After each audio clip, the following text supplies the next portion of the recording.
Edi Rama çdo ditë më shumë gënjen pensionistët. Ka disa ditë që zotohet për rritje të madhe dhe historike të pensioneve, kur e vërteta është që ka hequr bonusin e fundvitit për vitin 2026 dhe ka shpërndar këtë bonus në 12 muaj.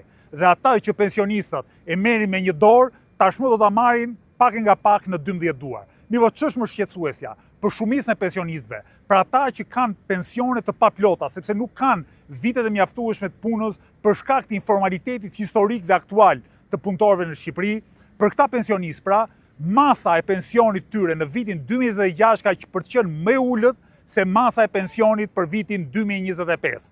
Po ju a shpjegoj. Pensionistët me pensionit pjesshme në dhjetor të vitit 2025 do të marrin për herë të fundit bonusin prej 15.000 lekësh të reja. Prej janarit, në vend të bonusit, ata do marrin çdo muaj një rritje pensioni prej 800 lekësh të reja.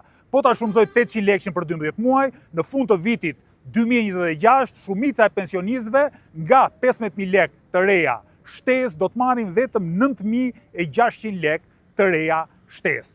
Kjo do të thotë se për shumicën e pensionistëve, Edi Rama po prodhon vetëm varfëri në rritje.